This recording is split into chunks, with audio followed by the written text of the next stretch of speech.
Hello all, hope you're doing well today. So today we are delving into chapter 2 where we'll be talking about philosophy, goals, and objectives. Here we go. So our objectives in this chapter are that you be able to discuss the key concepts of philosophy and their application to the disciplines within the field of physical education, exercise science, and sport. You should also be developing your professional philosophy, even though it will change as you grow as a professional. We're starting here. And be able to describe potential goals and objectives that you can develop within physical education and the field, and describe the cognitive, affective, social, and psychomotor learning domains and how they apply to the different disciplines. You should also be able to describe the purposes and the importance of assessment in our field. Philosophy isn't just deep thoughts, it's a love of wisdom that helps us make sense of life. It is also a system of values that guide how we think, live, and work. It sharpens our critical thinking and reasoning, and it encourages self-reflection as well as awareness. It helps us in navigating challenges with logical analysis. Philosophy isn't just about asking why, it's about finding meaning and clarity in the world. So let's begin by looking at some of the age-old questions that philosophy seeks to answer. What is our purpose on earth? And what is the nature of the universe? What defines good versus evil? And what constitutes truth? Is there a God? How are the mind and body related? And a more field-specific question, what does it mean to be a good sport? These questions challenge us to think critically about our values, our ethics, and behavior in both life as well as in professional settings. Philosophy can be broken down into several branches. Each offers a lens through which we can examine knowledge, reality, values, and ethics. Some main branches include metaphysics, which is the study of existence and reality. Epistemology is the branch of philosophy that is concerned with knowledge, its nature, origin, and limits, how we come to know things. And then logic is the branch of philosophy focused on reasoning, argument structure, and valid thinking. It focuses on the examination of ideas in an orderly and systematic way and how ideas relate to each other. Axiology is a branch of philosophy that studies values, including ethics and aesthetics. Aesthetic ethics are a branch of axiology that deal with morality and what is considered to be right and wrong. Aesthetics, on the other hand, is a branch of axiology that focuses on beauty, art, taste, and the experience of sensory or emotional expression. In the context of sport and physical activity, aesthetics explores what makes movement beautiful. How do grace, form, rhythm, and style influence our appreciation of sport or dance? And why do we value certain performances as artistic or elegant? How do uniforms, stadiums, or choreography impact our experience of sport? Understanding these branches helps us reflect on how we teach, lead, and interact. This table outlines the branches of philosophy, their focus, general questions, and how they relate specifically to physical education, exercise science, and sport. From the nature of reality and metaphysics to reasoning and logic, values and axiology, and ethics, and finally the beauty of movement and aesthetics. Each plays a key role in how we understand human behavior, learning, and physical expression. Idealism is a philosophy that emphasizes the mind, ideas, and values as true reality. The truth is unchanging and absolute. It centers on the mind and the pursuit of truth through these ideas. It emphasizes moral and spiritual development. In sport, this might mean focusing on ethical conduct and character development over winning. Realism is a philosophy that emphasizes science and the laws of nature. Truth is discovered through scientific investigation. In kinesiology and sports science, realism supports evidence-based practice and the use of data to improve performance and health.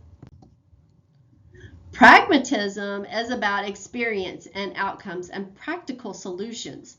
Truth is what works in a given situation, and learning is rooted in doing. In physical education, this translates into learning through active participation and adjusting methods based on what works best for the group or the individual. Naturalism promotes learning through nature, the environment, and the natural development of the individual. It's about education. Education should follow the laws of nature. It supports self-discovery and developing the whole person.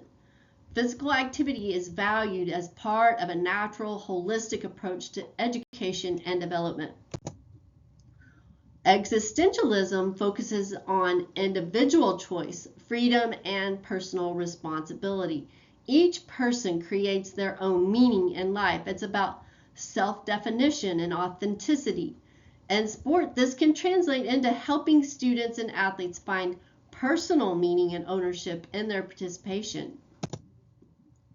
Humanism values personal growth and the development of the full potential of the individual, focusing on human agency and reason rather than supernatural or divine sources of knowledge. It affirms the dignity and worth of individuals and their capacity for self-realization through reason and free inquiry, often rejecting supernaturalism. The teacher or coach acts more as a facilitator, guiding each person in their journey towards self-actualization. Each of these philosophies presents a different view of reality, truth, and how individuals relate to the world. As professionals, we often integrate elements from several of them to guide our teaching, coaching, and program design. Progressive education, led by thinkers like John Dewey, emphasized learning by doing and improving society through education. It's rooted in the philosophy of pragmatism and values the development of the total person, mind, and body. Progressive education emphasizes a holistic approach to learning, focusing on developing the whole child, intellectually, emotionally, socially, and physically. It prioritizes experiential learning, critical thinking, and problem solving rather than rote memorization. Modern philosophies of education emphasize student-centered learning, where you're bringing their interests into play, lifelong learning, and the development of critical thinking and problem-solving skills. They often prioritize experience-based learning, collaboration, project-based learning, and adapting to individual student needs and interests. The mind-body relationship is the connection between mental processes, our thoughts and emotions, and physical health. They influence each other. Stress can cause physical symptoms, and physical activity can improve mood. This relationship is key in understanding health, healing, and well-being. There are two key perspectives here. Dualism sees mind and body as something that's separate. Physical education under this model might focus more on training the body as a machine. Monism, in contrast, sees mind and body as one. This supports a more integrated approach to education, recognizing the interplay between mental and physical wellness. Education of the physical is an approach that emphasizes the development of the body through strength, endurance, skill, and motor development, without much consideration for emotional, social, or cognitive growth. It reflects a more traditional or dualistic view, where the mind and body are treated as separate entities. In this case, the body becomes the focus of education. While this model has historically shaped physical education programs, today we recognize the importance of a more holistic approach, connecting the physical with the mental, emotional, and social aspects of development through mindfulness oftentimes. The philosophy of sport and physical activity is the study of the fundamental nature, values, and meanings of sport and physical activity. It explores ethical, metaphysical, and epistemological questions related to participation, competition, and the role of physical movement in human life. Sport philosophy is a reflective and systematic study of sport.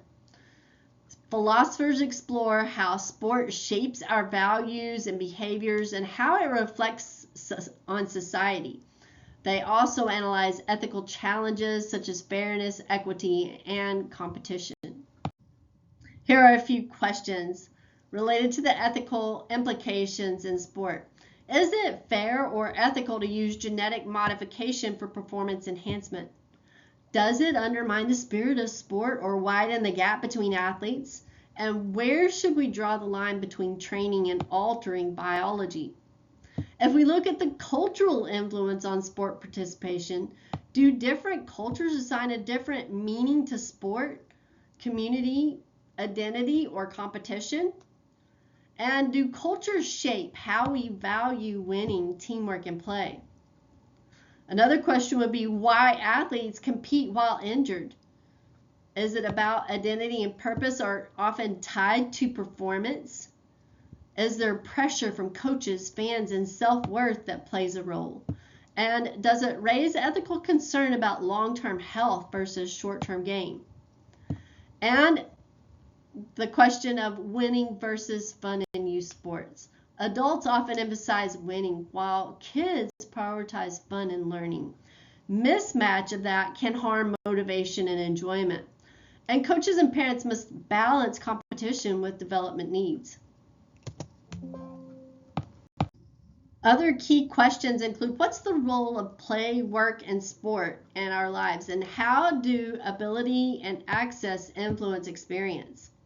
How can we ensure equity and opportunities for physical activity? These are essential when developing inclusive as well as ethical programs. I hope that some of what we've discussed here today helps in developing your professional philosophy. So a professional philosophy is a set of core beliefs, values, and principles that guide a professional's actions and decisions. It's a reflection of how they approach their work and the values that are most important to them. This philosophy acts as a compass, helping them to navigate their career and ensure their actions align with their core beliefs. Your philosophy is more than words. It's reflected in how you act, the example you set, and the decisions you make. It shapes your leadership, ethics, and relationships with others in your professional role. So this is something that's personal for me. This is my professional philosophy. I believe in approaching my work with integrity, dedication, and commitment to lifelong learning. I strive to create positive, inclusive environments that encourages collaboration, innovation, and growth. By combining evidence-based approaches with empathy and respect, I aim to empower others and make meaningful contributions to my field. My goal is to make a long-lasting impact through professionalism and a passion for excellence. So in developing your philosophy, it takes reflection and experience. You want to consider your core beliefs about teaching, sport, health, or fitness. So ask yourself, what do I value most in my work? What kind of professional do I want to be? Your philosophy will evolve over time, but it will always serve as your ethical compass. You want to ask these questions and review your past experiences. Read about different philosophies as well as review the philosophies of leaders in physical education and in the field. And then think about the questions here. What are some of the most outstanding experiences in the field? And what were some of the most disheartening ones? What theories are compatible with your beliefs? And after reviewing all of the philosophies of leaders in the field, then come up with your own.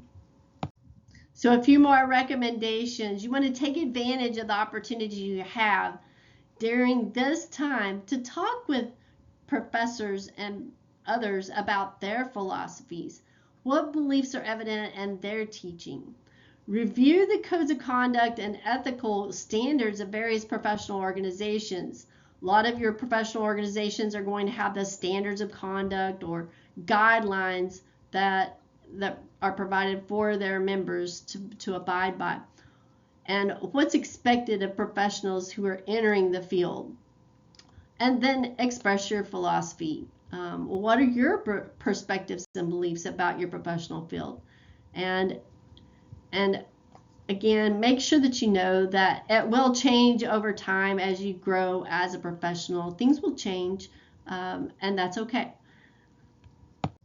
To sum things up, philosophy helps us ask deeper questions about our role, our values, and our actions. Understanding different philosophies allows us to better serve others and guide our professional decisions with integrity and purpose. And that is all that I have for you today. I look forward to talking with you again, and it'll be part 2 of chapter 2, and we'll be talking more about goals and objectives. Have a great day.